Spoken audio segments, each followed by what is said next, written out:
Hello, जय हिंद दोस्तों। मैं विवेक स्वागत करता हूं आपका विवेक क्लासेस बिजनौर में। ये हमारी संविधान की सीरीज चल रही है। इसमें आज हम बात कर रहे हैं संविधान के भाग और संविधान की अनुसूची की। उससे पहले आप अपने इस चैनल को सब्सक्राइब करें, वीडियो लाइक करें और शेयर करें। तो देखते हैं आज का पहला प्रश्न। भारतीय संविधान को कितने भागों में विभाजित किया गया है? तो कितने भागों में विभाजित किया गया है? 25। जब हमारा संविधान बना था उस समय 22 भाग थे, लेकिन उसके बाद में जैसे अगर हम गिनती में देखेंगे तो 22 ही भाग हैं। लेकिन जैसे 4A जोड़ा गया, 9A जोड़ा गया, तो इस तरीके से टोटल अब हमारे भाग कितने हैं? 25। तो हमारे भाग कितने हैं वास्तव में? 22। लेकिन अगर उनके सब जो उपभाग होते हैं उनको जोड़ा जाए तो कितने हो जाएंगे? 25। अगला प्रश्न देखते हैं। भारतीय संविधान के किस भाग में संविधान संशोधन की प्रक्रिया का उल्लेख है? बहुत इंपॉर्टेंट है, कई बार पूछा गया। भाग 20 में, अनुच्छेद 368 में। अगला प्रश्न देखते हैं। संविधान के किस भाग में पंचायती राज व्यवस्था संबंधी प्रावधान है? तो पंचायती राज संबंधी किस में? भाग 9 में। अगला प्रश्न। संविधान के किस भाग में अस्थायी संक्रमणकालीन और विशेष उपबंधों के प्रावधान है? तो अस्थायी संक्रमणकालीन और विशेष उपबंधों के तो किस में है? भाग 21 में। जो अनुच्छेद 370 जिसको हटाया गया है वो इसी के अंतर्गत था। अगला प्रश्न। संविधान के किस भाग में तीनों सोपानों में पंचायतें बनाने की परिकल्पना की गई? तो भाग 9 में। पंचायत से संबंधित भाग 9। संविधान के किस भाग में नगर पालिकाओं से संबंधित प्रावधान है? तो नगर पालिका 9A में और पंचायतें भाग 9 में। अगला प्रश्न। संविधान के किस भाग में नीति निर्देशक तत्वों का उल्लेख किया गया? तो नीति निर्देशक तत्व किस में है? भाग 4 में,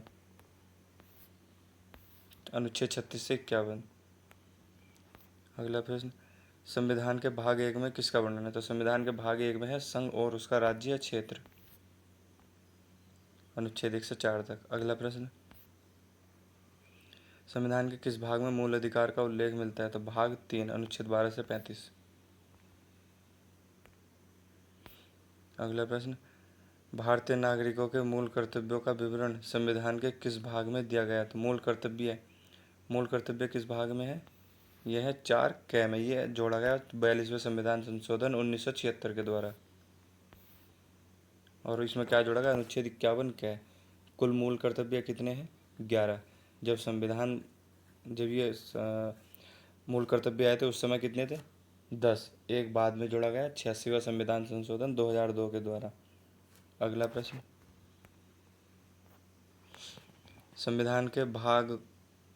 भारत के संविधान का भाग 4 किसके बारे में बताता है? तो 4 किसके बारे में बताया? राज्य के नीति निर्देशक सिद्धांत। अगला प्रश्न। संघीय कार्यपालिका की व्याख्या संविधान के किस भाग में की गई? तो संघीय कार्यपालिका की व्यवस्था किस भाग में की गई है? भाग 5 में। अगला प्रश्न। संविधान के किस भाग में नागरिकता का उल्लेख है? तो नागरिकता किस भाग में है? भाग 2 में, अनुच्छेद 5 से 11। अगला प्रश्न देखते हैं। सूची 1 को सूची 2 से सुमेलित कीजिए। पहला ऑप्शन है ए, भारत का संविधान का भाग 9। दूसरा, भारत का संविधान का भाग कौन सा? 8। भारत भाग 9A, सॉरी 4A और भाग 9A। तो भाग 9 किससे संबंधित है? पंचायत से संबंधित। तो ए का हो गया 3। संविधान का भाग 8 किससे संबंधित है? संविधान का भाग 8 किससे संबंधित है? संघ क्षेत्र, नगर पालिका, पंचायत या मूल कर्तव्य। तो ये किससे संबंधित है? अगला भाग देखते हैं। भाग 9 किससे संबंधित है? भाग 9A नगर पालिका से। भाग 9A नगर पालिका से संबंधित है। इसके बाद भाग 4A मूल कर्तव्य से संबंधित है। तो बचा कौन सा है? संघ क्षेत्र। तो भाग 8 किससे संबंधित है? संघ क्षेत्र से। अगर मिलाने वाले में आता है तो आप 2 मिला के देख सकते हैं ऑप्शन के अकॉर्डिंग, फिर कर सकते हैं सेलेक्ट। तो भाग पहला देखते हैं। भाग 9 में क्या हो गया? पंचायत। तो ए का 3 किस में है? केवल एक ही ऑप्शन है, बी का 1, भाग 8 संघ क्षेत्र, भाग 9A नगरपालिका, भाग 4A मूल कर्तव्य।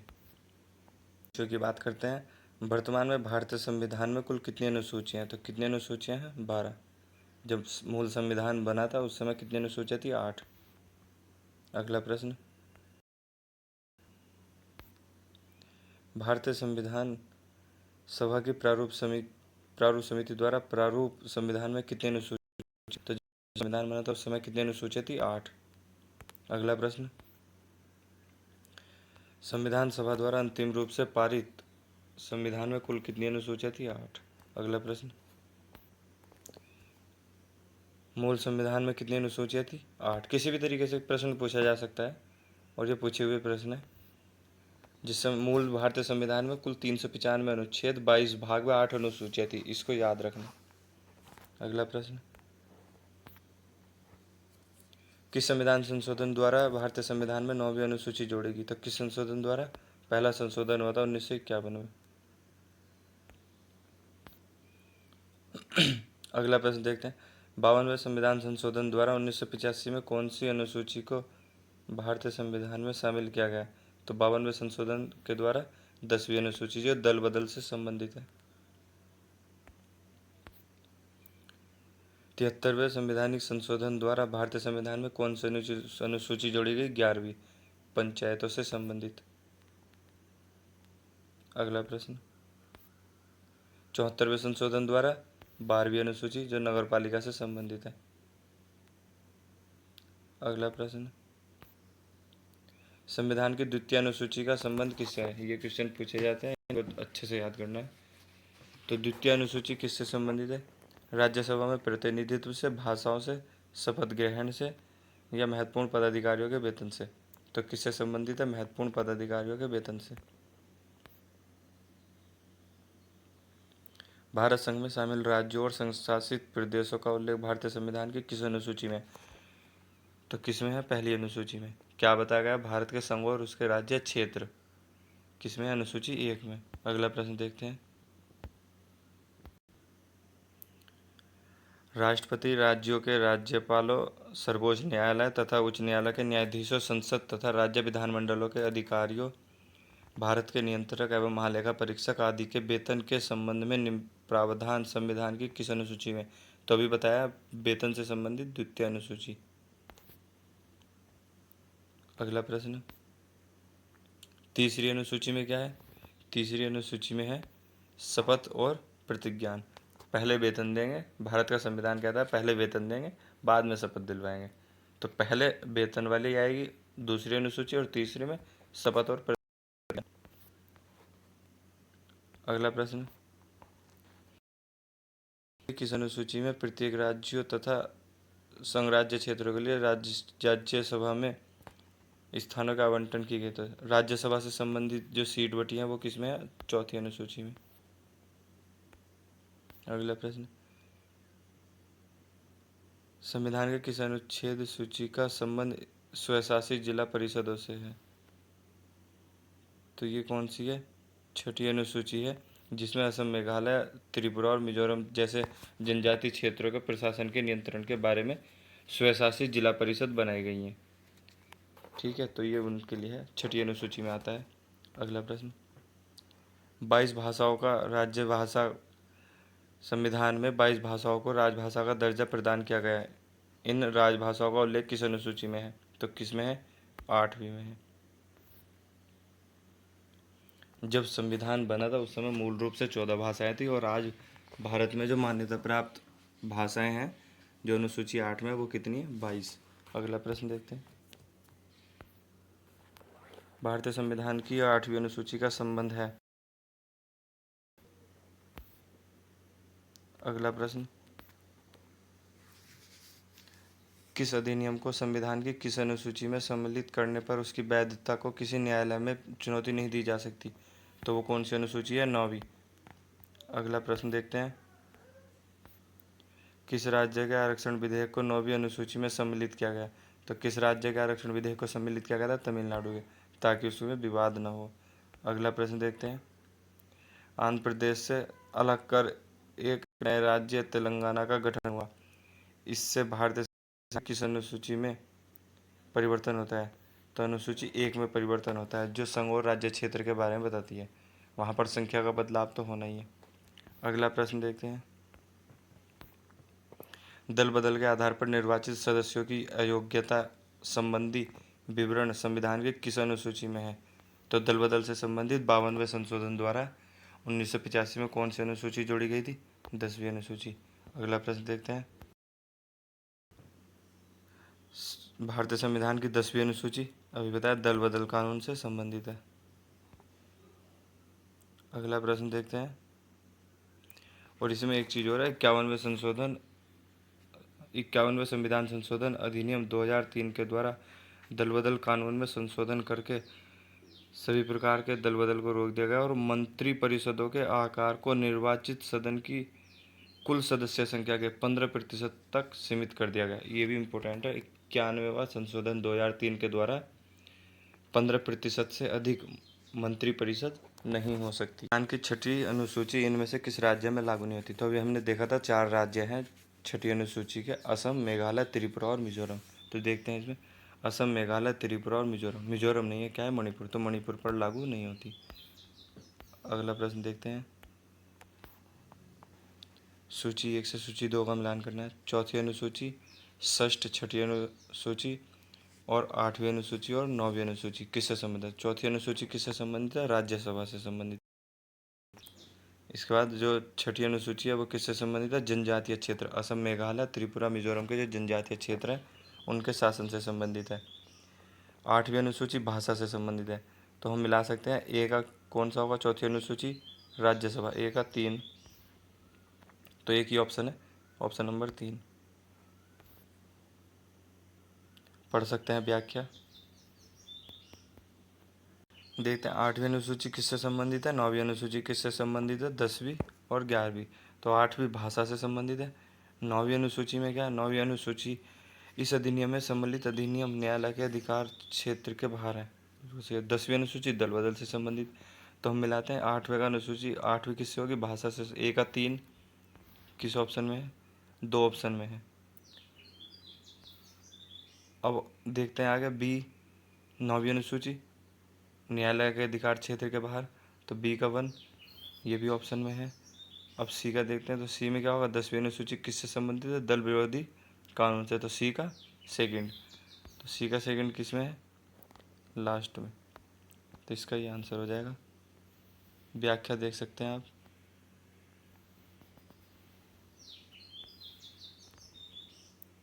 अगला प्रश्न देखते हैं। सुमेलित कीजिए। ए है असम, मेघालय, त्रिपुरा और मिजोरम के जनजातीय क्षेत्र। तो किस अनुसूची में? 6ठी अनुसूची में। तो ए का हो गया 4th ऑप्शन। यहीं से मिला के देखते हैं। ऑप्शन में आगे चलना पड़ेगा। अखिल भारतीय सेवाएं, भारत का नियंत्रक और महालेखा परीक्षक, और चौथा ऑप्शन है इसमें अनुसूचित क्षेत्रों और अनुसूचित जनजातियों का नियंत्रण। तो जो अनुसूचित क्षेत्रों और अनुसूचित जनजातियों का नियंत्रण है वो अनुसूची 5 में है। तो डी का कौन सा हो जाएगा? सेकंड। इसमें मिला के देखते हैं। डी का सेकंड तो इसी में होगा। तो आपका असम, मेघालय, त्रिपुरा और मिजोरम का जनजातीय क्षेत्र किस अनुसूची में आता है? 6ठी अनुसूची में। अखिल भारतीय सेवाएं किस में आती है? 7वीं अनुसूची में। इसके बाद भारत का नियंत्रक व महालेखा परीक्षक किस में आता है? 2री अनुसूची में। और डी का सेकंड जो आपका अनुसूचित क्षेत्रों और अनुसूचित जनजातियों का नियंत्रण आता है वो आता है किस में? आपका 5वीं अनुसूची में। व्याख्या देख ले। प्रश्न देखते हैं। संविधान के अनुसूचित तथा उससे संबंधित विषय का कौन सा युग्म सुमेलित नहीं है? प्रथम अनुसूची राज्य एवं केंद्र शासित प्रदेश की सूची, सही है। द्वितीय अनुसूची निर्वाचन आयोग के अधिकार एवं कार्य, ये सही नहीं है। तीसरी सप्तम अनुसूची केंद्र राज्य शक्ति का विभाजन, बिल्कुल सही है। 10वीं अनुसूची दल बदल विरोधी कानून, ये भी सही है। जबकि इसमें क्या है? सेकंड ऑप्शन में द्वितीय अनुसूची निर्वाचन आयोग के अधिकार और कार्य से संबंधित, जबकि निर्वाचन आयोग किस में है? भाग 15 में। अगला प्रश्न देखते हैं।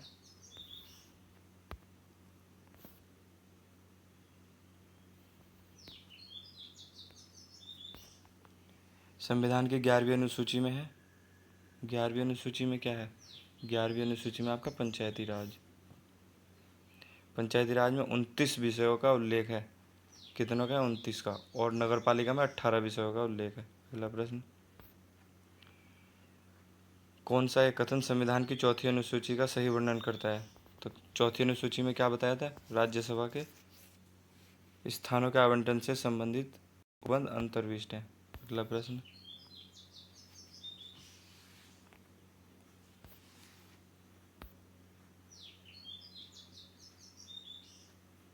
सूची 1 को सूची 2 से सुमेलित कीजिए तथा सूचियों के नीचे दिए गए कूट से सही उत्तर का चयन कीजिए। तो ए, राज्य व केंद्र शासित प्रदेश का उल्लेख। तो राज्य व केंद्र शासित प्रदेश का उल्लेख पहली अनुसूची में है। महत्वपूर्ण पदाधिकारियों के वेतन भत्ते दूसरी अनुसूची में है। तो ए का पहला और बी का सेकंड, ए का फर्स्ट, बी का सेकंड किस ऑप्शन में है? 2 ऑप्शन है, एक तो सेकंड ऑप्शन है और एक फोर्थ ऑप्शन है। तो आगे चलते हैं। विभिन्न पदों के लिए पद और गोपनीयता की शपथ, तो ये किसमें है? 3 में। तो यहाँ पर देख लेते हैं, ये हो जाएगा आपका लास्ट ऑप्शन। व्याख्या देख लें। तो वर्तमान में क्या 28 राज्य हैं और 8 केंद्र शासित प्रदेश हैं। अगला प्रश्न देखते हैं। भारतीय संविधान की अनुसूचियों में कौन सी एक राज्यों के नामों की सूची और उसके राज्य क्षेत्रों का ब्यौरा देती है? तो कौन सी है? पहली अनुसूची है। अगला प्रश्न है, भारतीय संविधान में 9वीं अनुसूची परिवर्धित हुई है। तो 9वीं अनुसूची किस संशोधन के द्वारा हुई है? पहला संशोधन। अगला प्रश्न देखते हैं। यदि भारत संघ को एक नए राज्य का सृजन करना हो तो संविधान की निम्नलिखित अनुसूचियों में किस एक को विशेष संशोधन किया जाना चाहिए? तो किसको किया जाना चाहिए? पहली अनुसूची को। अगला प्रश्न, पहली अनुसूची कब जोड़ी गई थी? 1951 में। अगला प्रश्न देखते हैं।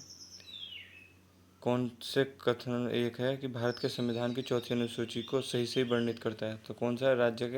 राज्यों के परिषदों के बंटवारा, राज्यसभा की जो सीट है उसका बंटवारा के बारे में कौन करता है?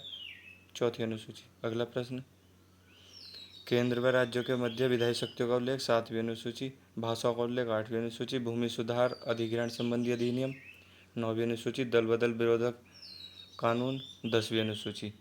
तो ए का 1 है, बी का 2 है, सी का 3 है और डी का 4 है। तो कौन सा हो जाएगा? ये। अगला प्रश्न देखते हैं। भारत के संविधान की किस अनुसूची में विभिन्न राज्यों में अनुसूचित क्षेत्रों के प्रशासन और नियंत्रण के बारे में दिया है? तो अनुसूचित क्षेत्रों के प्रशासन के बारे में 5वीं अनुसूची और असम, मेघालय, त्रिपुरा के जनजातीय क्षेत्रों के प्रशासन के बारे में 6ठी अनुसूची में। अगला प्रश्न देखते हैं। कौन सी जोड़ी गई अनुसूची नहीं है? तो 9वीं, 10वीं, 11वीं बाद में जोड़ी गई हैं। तो कौन सी नहीं है? 8वीं, ये मूल संविधान में थी। कुछ व्यक्तियों के नाम दिए गए और इनकी शपथ और प्रतिज्ञान के बारे में बात किया गया। तो भारत का राष्ट्रपति क्या लेता है? सूचना की गोपनीयता, कर्तव्यों के निष्ठापूर्वक निर्वहन, भारत के संविधान के प्रति श्रद्धा व निष्ठा, संविधान और विधि की मर्यादा बनाए रखना। तो कौन सा होगा? जो भारत का राष्ट्रपति क्या लेता है? भारत के संविधान के प्रति श्रद्धा व निष्ठा। ए का थर्ड, सर्वोच्च न्यायालय के जज, संविधान और विधि की मर्यादा बनाए रखना। तो बी का हो जाएगा फोर्थ, संसद सदस्य क्या लेते हैं? कर्तव्यों के निष्ठापूर्वक निर्वहन और संघ के मंत्री सूचना की गोपनीयता। तो ए का 3, बी का 4, ए का 3, बी का 4। ऐसे कितने ऑप्शन है? ए का 3, बी का 4, 2। तो इसके बाद सी का कौन सा? सी का संसद सदस्य क्या लेते हैं? कर्तव्यों के निष्ठापूर्वक निर्वहन। तो सी का हो जाएगा आपका 2। तो ऑप्शन थर्ड। अगला प्रश्न देखते हैं। भारतीय संविधान का कौन सा प्रावधान दल बदल निरोध से संबंध रखता है? तो कौन सी अनुसूची है? 10वीं अनुसूची जोड़ी गई थी 52वां संविधान संशोधन 1985 के द्वारा। और 91वें संशोधन के द्वारा मंत्रिपरिषद की सदस्य संख्या निश्चित कर दी गई थी, 15% से अधिक नहीं होगी। अगला प्रश्न, तीसरी अनुसूची का संबंध किससे है? तो तीसरी अनुसूची किससे संबंधित है? आपकी शपथ तथा प्रतिज्ञान से संबंधित है। अगला और अंतिम प्रश्न आज का, संविधान की किस अनुसूची में प्रत्येक राज्यों तथा संघराज्य क्षेत्रों के लिए राज्यसभा में स्थानों का आवंटन? तो अभी बताया, राज्यसभा के लिए जो स्थान आवंटित किया गया वो किस अनुसूची में किया गया? चतुर्थ अनुसूची में। तो ये हमारे क्वेश्चन थे, लगभग हमने 50-55 क्वेश्चन कवर किए हैं इस वीडियो में, संविधान के भाग और अनुसूची। बाकी नेक्स्ट वीडियो में मिलते हैं। धन्यवाद। वंदे मातरम।